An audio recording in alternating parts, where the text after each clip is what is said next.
Shalom, salam sejahtera untuk kita semuanya. Bertemu kembali bersama dengan saya, Pendeta Daniel Siswanto. Kita akan melanjutkan pelajaran sekolah sahabat kita.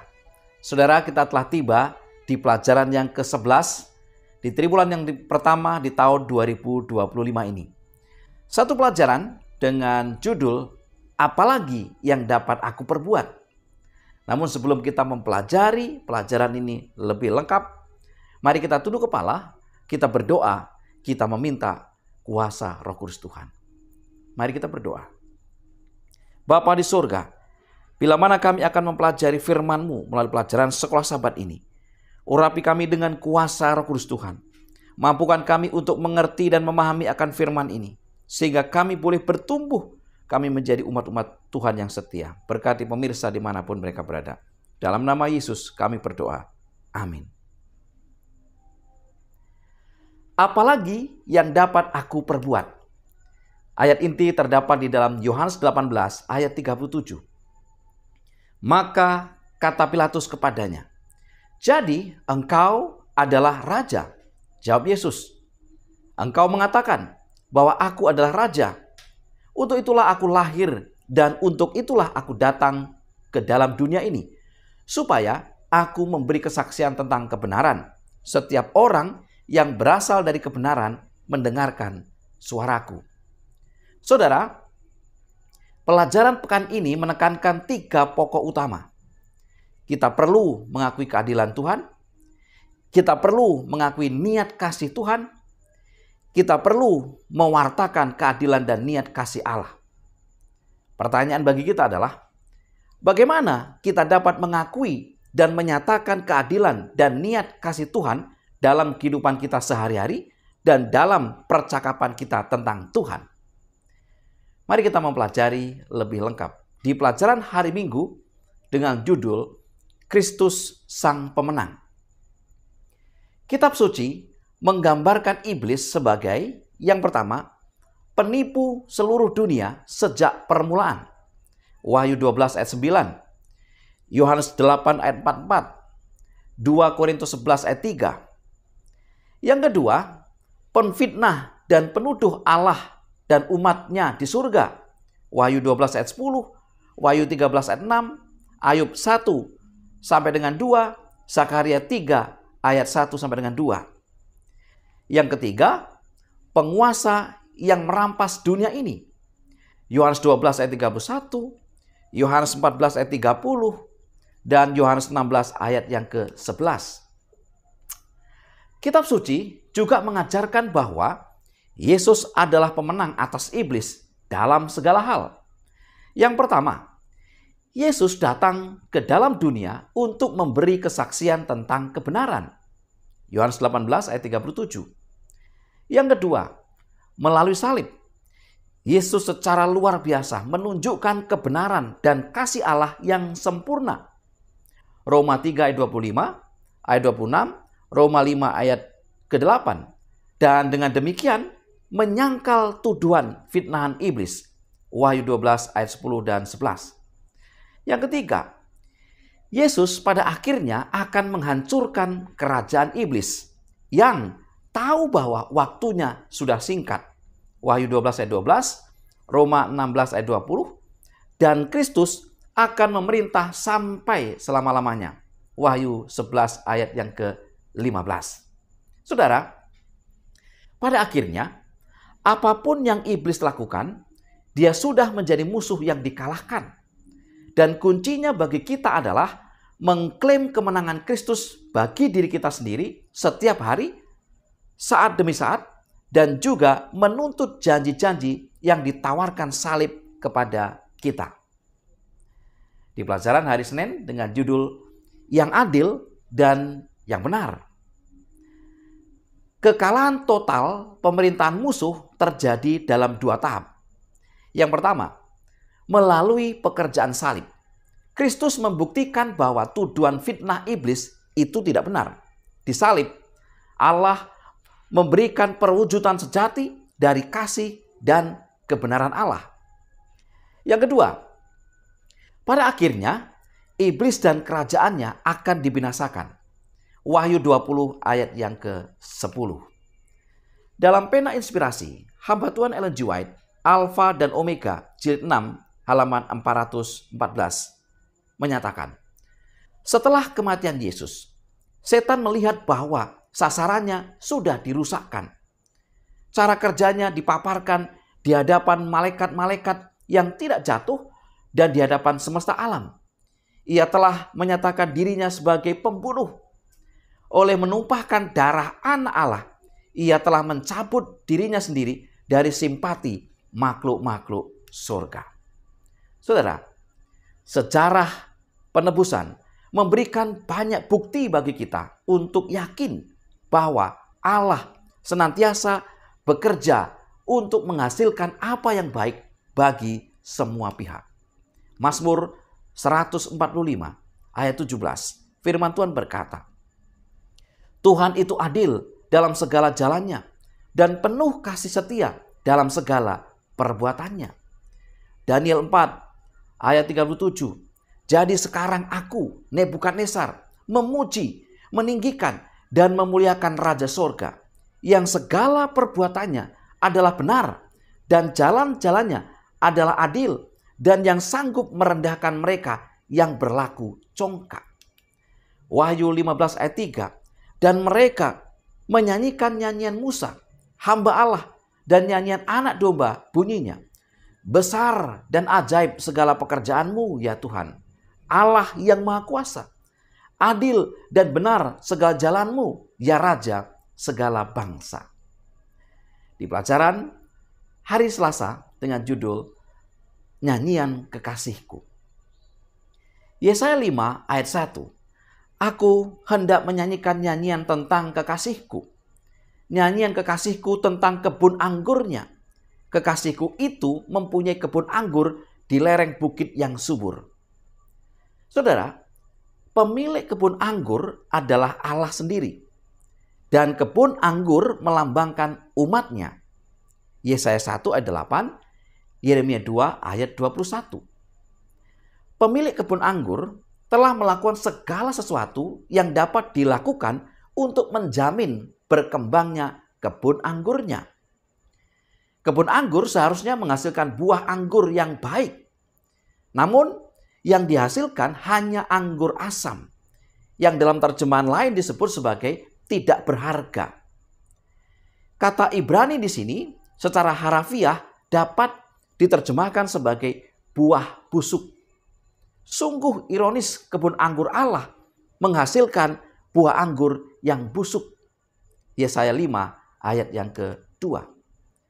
Yesaya 5 ayat 3 beralih ke Allah sendiri yang berbicara mengajak manusia untuk mengadili antara dia dan kebun anggurnya.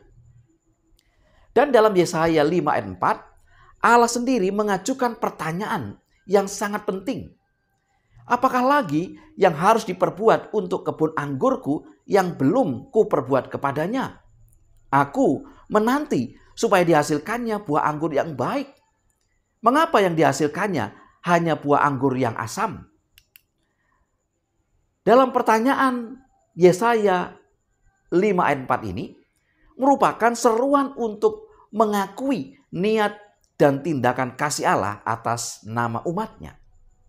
Pertanyaan ini mengarah pada kesimpulan bahwa Tuhan telah melakukan segala yang Dia bisa lakukan agar umatnya dapat menghasilkan buah yang baik.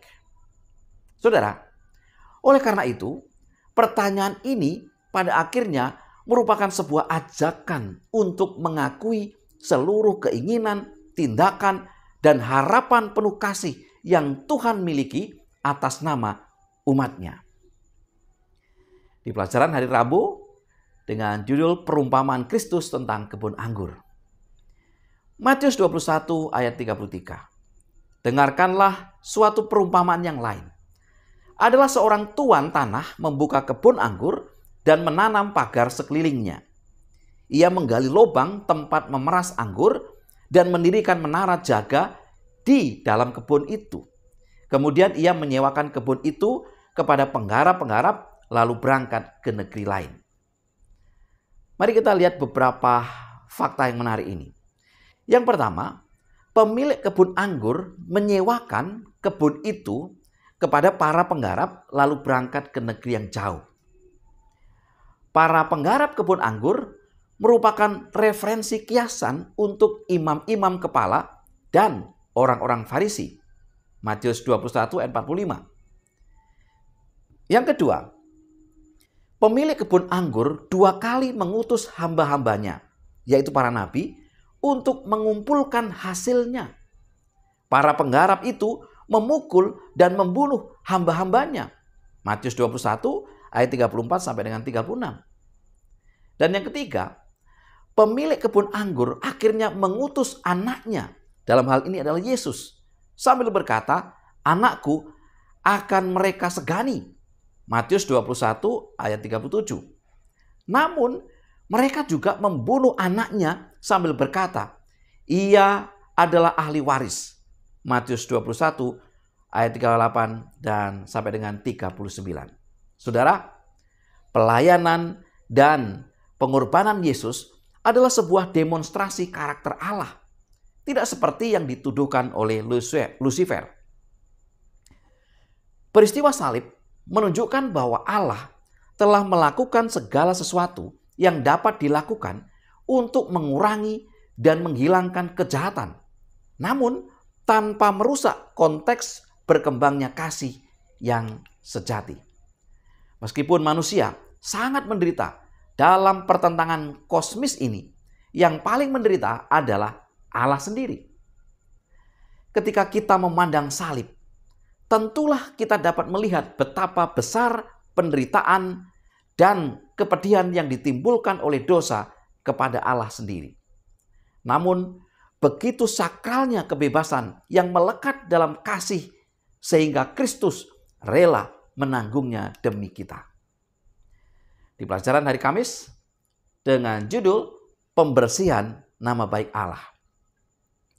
Di seluruh Alkitab, Allah menunjukkan perhatian terhadap namanya. Mengapa? Anda tidak dapat memiliki hubungan kasih yang mendalam dengan seseorang yang karakternya Anda benci atau tidak percayai.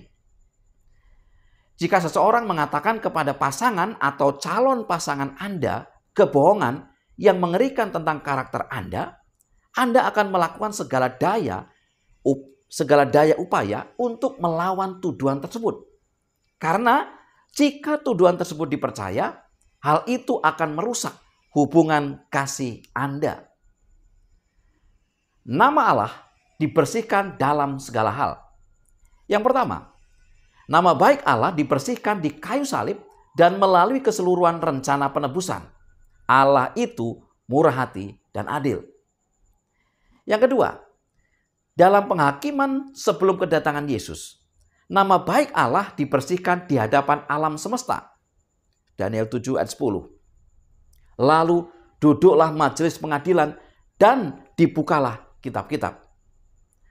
Yang ketiga, dalam penghakiman pasca kedatangan Yesus, di mana orang-orang yang ditebus pun akan menghakimi para malaikat. 1 Korintus 6 ayat 2 dan 3. Nama baik Allah dibersihkan karena orang-orang yang selamat diberi kesempatan untuk memeriksa kembali catatan-catatan tersebut dan melihat sendiri mengapa Allah bertindak demikian dan bahwa semua penghakiman Allah selalu benar dan penuh kasih sayang. Pertanyaan yang belum terjawab akan diberikan jawabannya.